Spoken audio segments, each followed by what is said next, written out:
the scheming face Rebekah, Genesis 27:13. And his mother said unto him, Upon me be thy curse, my son. Only obey my voice and go fetch me them. Oh, this is sad, because Rebekah's morning almost dazzles us with its brightness. She was vivacious, beautiful, charming. She had a beautiful beginning. When we first see her in the Bible, it's such a glorious, glorious thing. But her eventide is a black and dreary night without even a star. Abraham sends a steward, a friend, and a brother in the faith, and asks that this person find a wife for his son Isaac.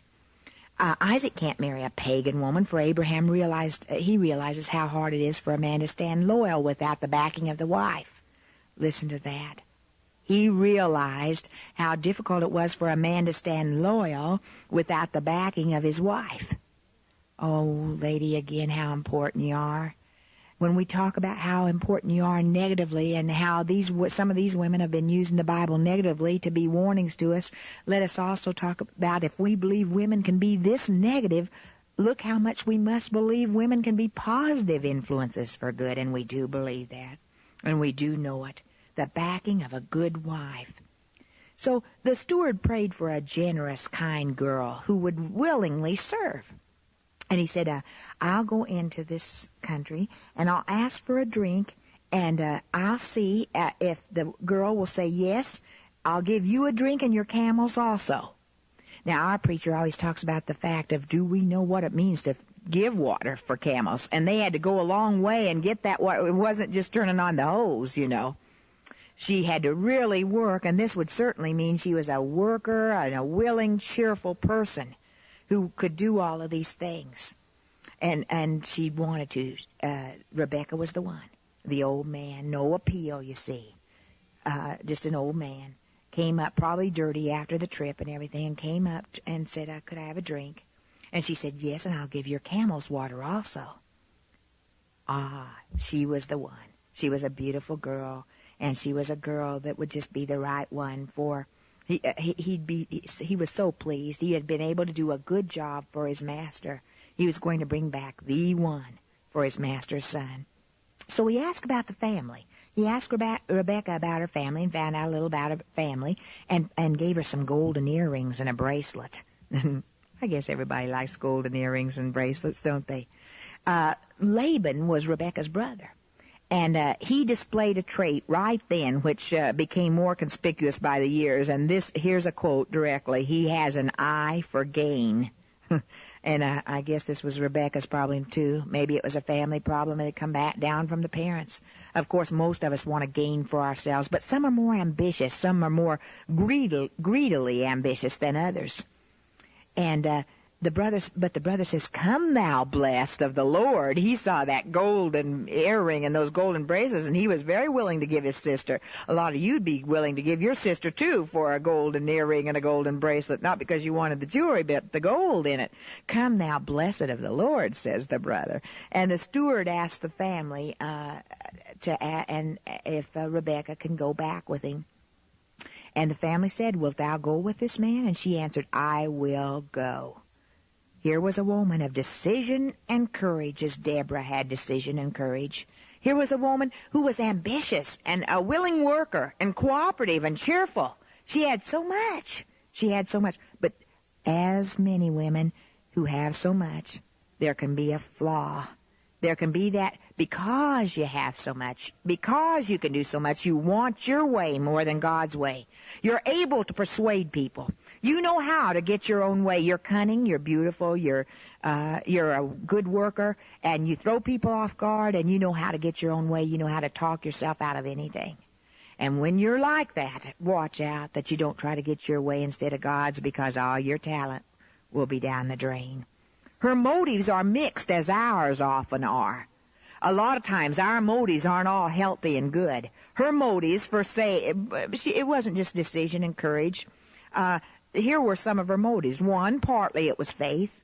2, an eager desire to help. She loved to help, and some good women love to help. Number 3, some women who are good in that way but are bad in other ways, they love to help, though. That's their way of getting in. Number 3, love of adventure and romance, daring. She was one of those probably sanguine type personalities who loved people and loved to do things, and was not afraid of anything. And this was just an adventure to her. She didn't care so much and look back, and she might have hated to leave her folks and her family and her country, but she wasn't going to be depressed over it. She was so excited about seeing what was going to happen. And then number 4, the wealth of the future husband. Now, these are some of the motives that could have been for her leaving. During the trip, she had second thoughts and wondered what she was doing here. Have you ever had second thoughts? Maybe God's told you to go someplace or do something, or I remember when I went clear across the country to Bob Jones University, the first morning at 5 o'clock, I woke up and a train, that lonely train whistle at 5 o'clock in the morning. I thought, where am I? Why am I here? What am I doing here? I don't belong here. Will I ever be able to find a place where I belong again? You really have a strange feeling when you're on when you're in the middle of a move, or when you're going through that transition period. Let me interject here. Don't do anything. Don't decide you're not going to like a place at least for a year. You're going through a transition time. And that transition time can be a time that you can draw toward the Lord more than any other time in your life. You don't know people as you did at the last place. You don't know people as you are going to know them here. You draw nigh unto the Lord at that time when you're going through one of those transition times. She's going through a transition time. Had no idea who her husband was going to be or anything else. At last she sees someone walking in the field, and her heart beats just a little bit faster. She thinks, that must be Isaac. They're strangers, but then many are strangers today, even though they have dated a long time. They don't know each other. They don't know how to talk to each other. Maybe they have gone out and parked cars together, but they don't know each other. They don't even know that they have any interests in common in this day of petting and necking. All they know is that they have had some kind of chemical reaction with each other, but they don't know each other any more than Rebekah and Isaac knew each other. Isaac and Rebekah seem to have begun at once to grow apart after they married instead of growing together. Is that the story of your marriage? Have you grown apart from the very minute you were married instead of growing together? You always do one or the other. In 20 years from now, you'll love each other for more, or for far more, or far less, one or the other. I don't mean that growing apart necessarily has to happen this first year you're married or the first minute you're married, but sometimes it does. Sometimes it's right from the very first. But you're going to be closer or farther apart. They became divorced in their hearts. Are you divorced? Some of you think you're not divorced and would never think of divorce, but you're divorced. You don't know a thing about that man to whom you're married. You don't know him anymore. There's no communication. You have a business deal going, and you stay under the same roof, and you see to it that when the house needs repaired, you talk with him about that. You have a business partnership, but you're divorced. You actually are. Isaac was a good man. He was the passive type person with a mother complex. See the stage getting set here? As Rebekah assumed larger responsibilities, she became stronger, while Isaac became weaker. Isaac was passive. Rebekah was active. And many times this is the case. Opposites do attract. Opposites complete each other. But if the woman will be smart enough not to be so active, and see to it that she puts her husband up, not pushes him up, puts him up. If you have that kind of a marriage, you could make a weak man as Isaac was made a weak man, but Isaac could have been somebody special with the right woman. Wouldn't you hate to be that woman that after you die, your husband marries again and is happier than he's ever been in his life and becomes somebody better than he's ever been in his life with you? I've seen that happen. I've seen it happen in men of older years lose their wife, and the marriage seemed to be pretty good, but they became so much greater with the second wife, and there was so much more happiness, and you could almost see it before your eyes. Wouldn't you hate to be that? Isaac lost self-respect. He began to think only of his personal comfort, and when a person only thinks of their personal comfort, what they want, what they'd like, of course they don't have much self-respect, and soon they are nothing. A person who puts their mind on themselves becomes a nothing. Just as soon as your own sickness, your age, your whatever it is, but I'm this, and constantly saying, but I'm this, but I'm that, your mind on yourself, whether it's in conceit, although I'm not sure there ever is such a thing as conceit. I really believe anybody who appears conceited is having a bad case of inferiority complex. I believe that with all my heart. I don't think that's just a psychological statement. I really believe that. I just don't know if there are any cases of superiority. I don't know if I've ever seen one. People who act superior, of course, feel very inferior. Anytime I've acted superior, I've felt very insecure. And I believe most of you will attest to that same thing, but we won't give others the benefit of that doubt. Naturally, Rebekah lost respect for her childish husband and looked upon him even in contempt when she had helped to make him that way by her very strength. A woman is wise if she finds a way to look up to her husband, even if she puts him on a stepladder in order to look up to him. He will gain strength from seeing himself as successful since she sees him as successful. Put yourself last, and God will put you first. Now, here's our stage. Let's set the stage. Rebekah and Isaac had 2 sons, Jacob and Esau. Jacob was Rebekah's favorite. Esau was Isaac's. There's your problem right in the first place. Ask God to see to it that you do not have any favorites in your family. Be sure that you love each child special for what he or she is. You're not going to love them alike. You don't even do the same types of things for them. Don't even try to do the same types of things for them because they're different children. And what one needs, another does not need. You discipline them differently. And when they start to say, but you didn't do this for so-and-so, say, oh, of course not. That's a different child. But be sure that love, although it's not alike, that it's shown and that each one knows he's special. Each one knows that he is different and unique and that you love him in a certain way. One child you can go up and kiss and hug, give a hug around the neck, and another one you can't do that at all. But you find the way in which you can show love to that other child. There are ways. It's going to have to be done in a different way with some children. But Rebekah and Isaac had their favorites. Rebekah's favorite was Jacob, and he was shrewd and calculating and ambitious. Isaac's favorite was Esau, and this figures because Esau was what Isaac wasn't. Esau completed Isaac. Esau was the vigorous, magnificent animal, the sensualist type person, the one who forged ahead and charged ahead. And often we go toward those people who complete us. There was a birthright, which was a mess of pottage. Now, isn't that something for some kind of a mess of pottage, just a mess of pottage? And a lot of people say today, like chili, a mess of chili. Esau was interested in what he could see. You see, he was a sensualist. What the senses could see, what he could touch, what he could taste, what he could feel, what was right there in the immediate. Esau was interested in what he saw, responded to his environment. He didn't hate God, he just ignored him. He was easygoing and had little ambition. In short, he was an uncontrolled sanguine, I believe. Isaac told Esau the end was near and that Esau should go kill a deer. When Isaac came to the point of his death, he told Esau that the end was very near, and he wanted Esau to go kill a deer and prepare him a dinner, and he'd then give Esau his blessing.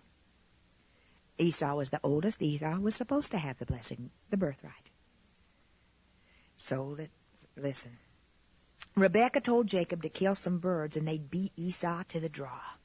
Oh, conniving, scheming. That's the same kind of woman who says, let's buy 2 dresses instead of 1, honey, and we'll put one under the bed, and when Daddy's in a good mood, we'll pull that second one out and show him, and he'll never know the difference. Same kind of conniving. Jacob didn't want to do this because he was afraid of being caught. My father might detect the fraud and give me a curse rather than a blessing. And the schemer Rebekah said, upon me be the curse. But let me tell you something. We cannot say that. She reaped as she sowed, so she really did take the blame more than she ever realized she would, but everyone else took it with her too. Everyone else has blessings with you. Everyone else has curses with you.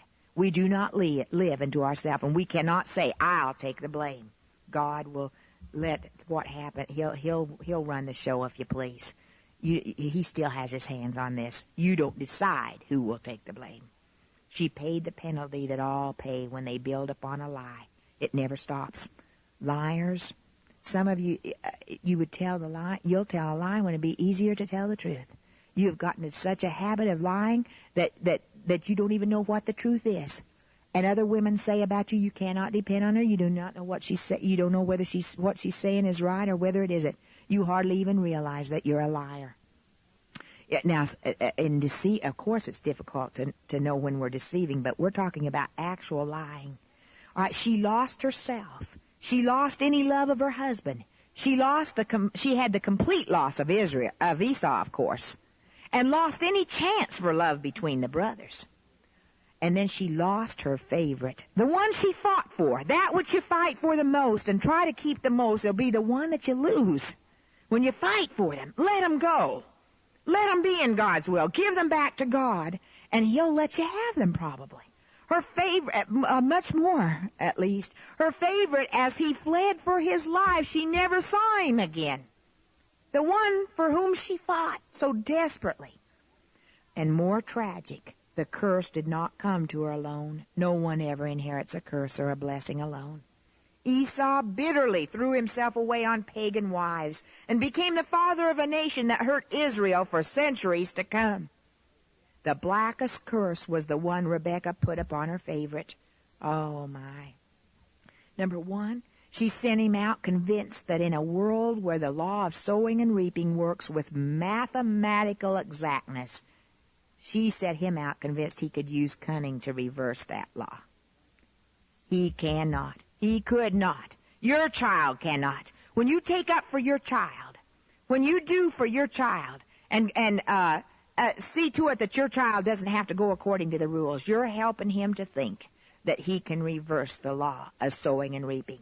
You won't always be there to take up for him. You won't always be there to do the things that he's supposed to do. Don't help him to think that he can reverse the law of sowing and reaping. No one can. It can be stalled for a while. You can stall it for your child for a while. But he will eventually reap, and he will reap tragically. Number two, what did she do to her favorite? She made him think that he could gather grapes of thorns and figs of thistles. You can't. Same thing. It really is number one. Another way of putting it, she made him think he could gather grapes of thorns and figs of thistles. She made him think that he could sow one thing and reap another. Number three, she cursed her son with the damning conviction that sin could be made to pay. She said, we'll do this, and we'll finagle, and we'll connive. Now, there's a sense in which I actually believe in finagling, if you want to call it that. I don't like the word, and some people say, I don't believe in manipulating people. I believe that if we, a lot of times people say, well, I'm just doing it for your own good. And they're not doing it for your own good. They're doing it for their good. But there are times in which if I could calculate how to help a person help himself, I will do it. And I believe it's just as right as the Word of God. But she was conniving and calculating and finagling in order to damn her son, actually, to the conviction that sin could be made to pay. What a great opportunity this woman had. What a fine beginning. What a good woman. But she messed up her life. She brought suffering to those who are nearest to her. Now, in most studies of women of the Bible, we just give the study of the woman of the Bible without applying it to our own hearts, without saying just exactly how we go right along with this same study, how we can better take warning from what God's giving us through this woman's life. He wants us to realize we could have a fine beginning. We could have opportunities unbelievable, and most of us in Christian work do. Most of us who are married to those in Christian work have opportunities we never believed as a child we had no idea we'd ever be used as we're being used. And yet, God will have to bring us down because we begin to get some kind of an idea of ourselves that we are the ones being used, that we in ourselves. Now, some of you don't have any of that kind of trouble. You think you're not being used. Either we get too high of opinion of ourselves. If the devil can't get us one way, ladies, he'll get us another. We get too high of opinion of ourselves and decide we are the one doing the job, and that we are pretty talented, and that we are fairly intelligent, and that maybe God just couldn't get along without us, instead of realizing it's God doing it through us, instead of realizing that the minute that we take our hands and use them for our own advantage, the minute that we take our mouth and use it to our advantage, that God can take that power away from us in a second.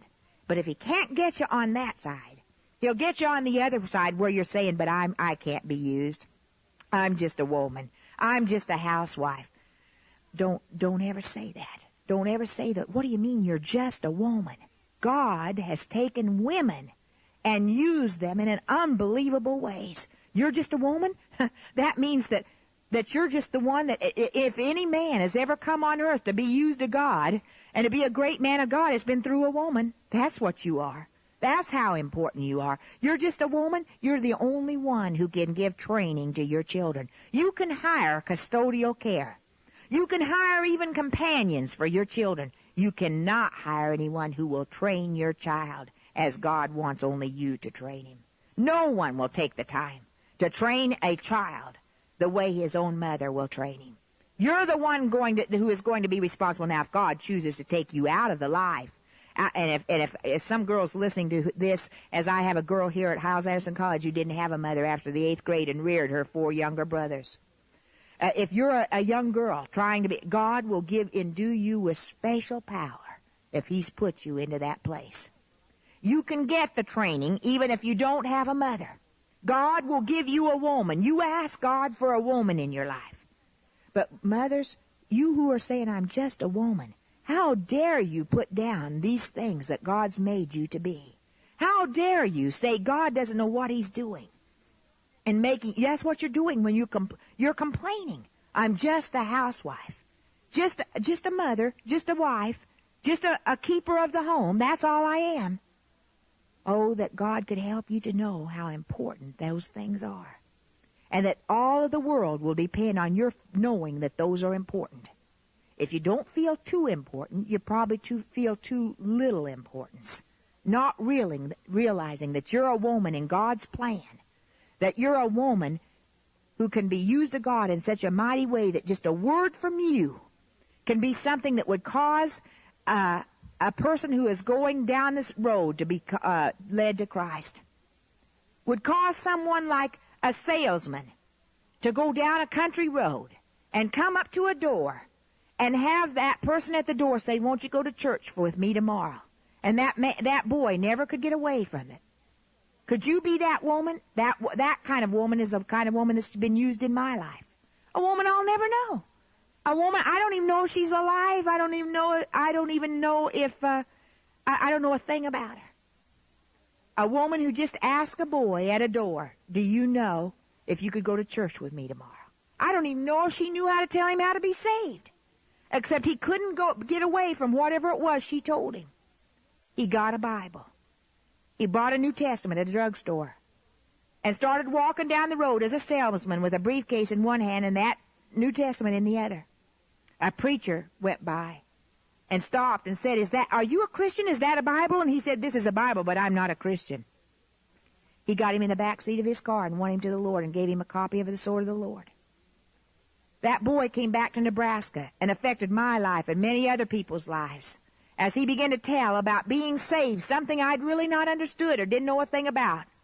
I think I'd heard the term before but thought it was really fanatical and way out and far out and didn't even know it was a Bible term. And he started talking about it. That woman was used in my life. What do you mean I'm just a woman? I'm just a farm woman. I just go out and feed the chickens and I'm just a woman. But are you God's woman? Then if you're in his place, you might be used to win someone like Leroy Leland, who was responsible to come back and change a group of people in a little town in Nebraska, who was responsible for my going to a Sword of the Lord conference because of the fact that a preacher gave a Sword of the Lord. Then another woman came into place just where God wanted her. Just where God wanted her. In fact, 2 women. I didn't get to know Mrs. John R. Rice very well when I was 16 at that Sword of the Lord conference, but I'll never forget that that's the first time I knew about submission to a husband. My mother was submissive, but and she did what her husband said and was always doing what her husband said. But Bible submission, she was always saying, do what Dad says. Let's have the kind of food Dad says. But Mrs. Rice was selling books. And as she sold those books, the service started, and Dr. Rice looked down and said, Mother, or whatever he called her, Mother, if you can't stop the selling of the books, we'll have to put somebody else at that book table. And at first I was aghast and horrified, and then I realized the love in his voice and realized he meant, this is for your good. And she, you know how everybody tries to keep on having you buy, they want just one more book. And that's what she was doing, yielding to their request for just one more book. And he said, the book table has to be closed. That's the first time I'd seen anything like that publicly. I didn't know about Bible submission. And then another woman, a woman I did get to know because she was on the platform, Miss Ferry Shepherd, who is now Dr. Ferry Shepherd. A woman who got up to sing a song, I'm Going Higher Someday, a song I'd never heard. And who broke down and cried as she thought about going to heaven. And I'd never seen anything like it before. And she was a lady. She dressed as a lady. And she was using my life. She's just a woman. She's just a woman. Mrs. John R. Rice is just a woman. You say, but I'm not that kind. I'm not like Miss Ferry Shepherd and Mrs. John R. Rice. Are you like the farm woman? She started the whole thing. Are you just a woman? Be used of God. Be different. Be a princess. Be a queen. Be someone who's not a griper, a complainer, a whiner, a gossiper. Be someone a girl can look to and say, I want to be like her. She's not perfect, but it's a pattern. I see Jesus in her. I want to be like her. How we need some women used of God. If we don't get them, people, there are going to be a lot more Rebekahs. There are going to be a lot more people such as Job's wife who say, curse God and die. There are going to be a lot more of those who connive and scheme and try, because the whole world's working against us.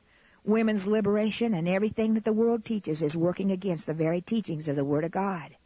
If we don't have some examples of some women who want to be queens for the Lord Jesus Christ and who will not point to themselves but to Jesus, we're going to be in some troubles like we've never seen. Do you love your children? Make a better world for those children by being a woman used of God, so that your girl will be able to say, I grew up in the home of a woman who was different. I know what you're talking about. That's exactly what I saw. Rebekah was a schemer. She had a scheming face, but she had a wonderful beginning. Her morning almost dazzles us with its brightness, but her eventide is a black and dreary night without a star. If you had a beautiful morning, a beautiful beginning of your life, if you began life in a way that almost dazzled you, be sure that your eventide is just as beautiful. Be sure that those years when you live those older years, if God allows you a long life, that they'll be just as beautiful, that you won't begin complaining then. If you weren't a young complaining woman, don't be an old complaining woman. Be in old age just exactly what God would have had you be in your youth. You might not have the strength, but you don't need the strength. You have a lot of keys to open doors you didn't have when you were younger. Tremendous Jones says you get a key ring when you're born, and you don't have any keys on the key ring, and it's hard to find your way into the doors, but as you get years of experience, you get more keys on the ring. Therefore, when you're older, you don't need as much strength. You don't need all the things you had in your youth because you know how to get into the doors faster. Use that experience to pull middle-aged ladies into old age with. Say, come on in, it's okay. It's all right. I'm going out the same way I came in a blaze of glory, because I am not just a woman. I'm a woman used of God, a woman who's special and unique, a princess, a queen. My works will follow after me. I'm a teacher of good things.